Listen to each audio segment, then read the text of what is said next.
Cleveland police insist there are no staffing problems at the department after a holiday weekend filled with crime. At a news conference today, Chief Annie Todd tried to assure the public that officers have a handle on things. She said that any department would have its hands full dealing with more than 600 calls in an 8-hour time frame. It doesn't matter if you had hundreds of officers out there. It's not, when you're getting this many calls for service throughout the city in an 8-hour period, all the police we have here couldn't control what was happening. Now, 200 of those emergency calls came from Cleveland's east side. There was a so-called car meetup that was happening in Buckeye Plaza. Police arrived Saturday morning to find hundreds of cars speeding through the neighborhood and a 21-year-old man shot dead.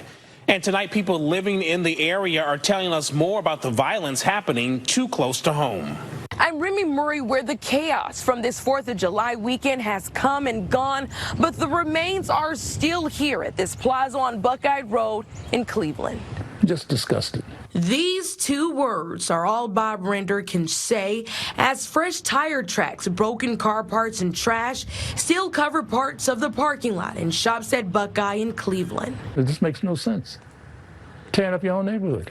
Even New Era Cleveland Chairman Fahim or Antoine Tolbert says he's disappointed to see his community being destroyed after this past weekend's chaos and gun violence in Cleveland that left 3 people dead.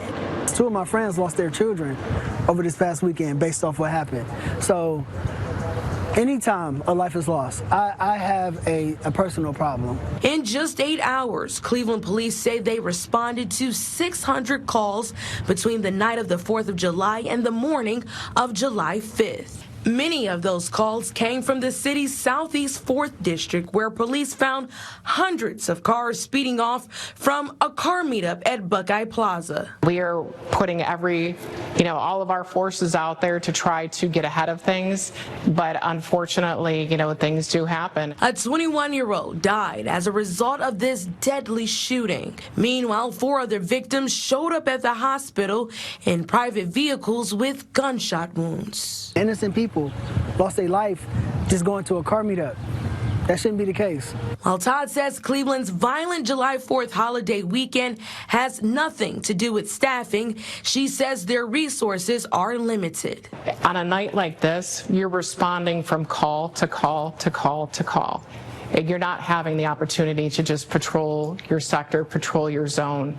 There's not time for them to stop and check and observe everything that's happening throughout the city. Still, Render says it is frustrating because he says this violence hurts how the community is viewed. This is disheartening because it causes people to pause and think, well, should I really tie my money up in a place like Buckeye when I can go somewhere else and don't have to worry about my place being broken into?